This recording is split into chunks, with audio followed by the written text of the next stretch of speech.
Welcome back. Well, is your high school junior talking about college? Mine is. That's all we talk about at home. I know, right and now. she is a junior right now, She's right? a junior. Yeah, we're talking about it. Maybe time to start talking and start taking action, too.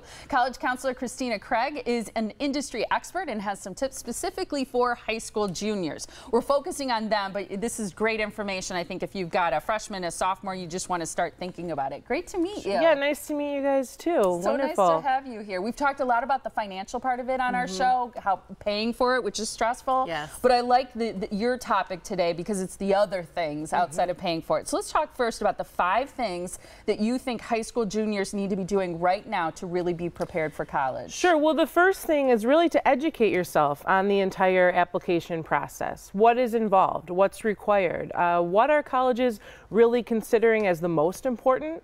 You hear a lot of misinformation out there in the high schools and online. You have to have 1 million volunteer hours, your test score has to be this. What is actually involved, and for you, because this is a personal process.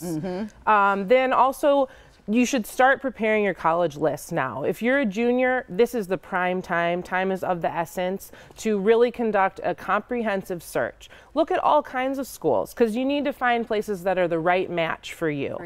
Yeah, and not every school is the right match for you. No, just because your friends are applying to one school, that doesn't mean it's the right place for you. That is a great point, I think. So the list of the schools that you're interested in. The other thing you say is kind of have an idea of which teachers you're going to go to, because I didn't realize that was how important that was in the application process, is getting your high school teachers to write letters of recommendation. Absolutely. Letters of recommendation can play a key role. I was an admissions counselor at Marquette for 5 years, and I can tell you that we really read those letters of recommendation. That was a view into who the student was actually in the classroom.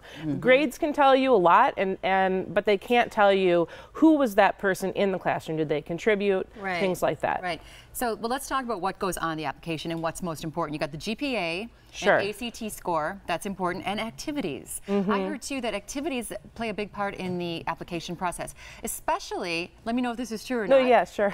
That they want to see that you've stuck with something. They don't want to see you tried this, tried this, bounced around from here to here. They love it when you see, I did 4 years of debate club. I did 4 years of, is that important? It definitely is important. I would say the #1 thing colleges are looking at in the application is what classes did you take and what grades did you receive. At the end of the day, college is school. It's fun and all of that, but they want to make sure, are you going to be able to rise to our academic level? So grades and also curriculum. But yes, activities are important because it's basically a holistic view. They want to know all about you as a real person. How will you contribute on the campus? What activities might you get involved in? So yes, passion definitely plays a role, and that's what you're referring to. So yeah. How important is the ACT scores? And some people will take the SAT maybe instead of, or maybe they'll take both. Yeah, the scores they're part of the equation. So this, I never would say, well, if you get this score, they're going to say yes or they're going to say no, because they look at, again, the whole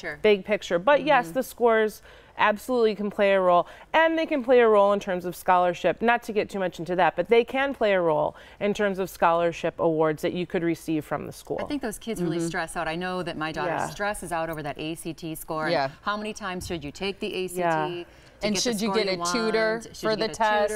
Right. Yeah. I help the students I work with now, I help them with this question all the time. I always, though, try to quell all of the anxiety. Like, first of all, it's going to be okay. Let's look at what the score is, and then let's go from there. And now, these days, there are a lot of schools that are test optional, which you don't even have to submit a test score. And then they require a couple of other things, like maybe extra essays. But so there's a lot of different pieces. I'm glad you brought up the essay, because I always wonder, how important is that, and are they actually reading it? They are reading it, definitely. It's very, very important. And you can say that because you've been on the other side. You've been a part of the admissions process. I've been on both sides of this desk, so to speak. So yes, the essays, we read every single essay. That's good to know. They're important. They really are. So it is another chance for you to have that personal connection. I always tell the students, this is a digital world, okay, but the personal connection still is going to go far. So when you're reading an essay, when I would be reading essays, I'm learning, who is this person? And Unfortunately, a lot of essays kids submit are not very good. So I wish I could tell the world what exactly you need to write. It's storytelling, it's conveying who you really are as a person. And your last 2 points too are visit colleges and make personal connections in the admissions office of the colleges you're interested in. Yes, absolutely. So don't forget again that this is a human process, it's a personal process. Face-to-face is still really important in our world. It's great information. Sounds great. Well, if anyone wants to find out more information from Christina, they can visit her website at ChristinaCraigCollegeCounseling.com. Good stuff. Thank you so much. Thank you very much. My daughter watched the segment. Yeah. Okay.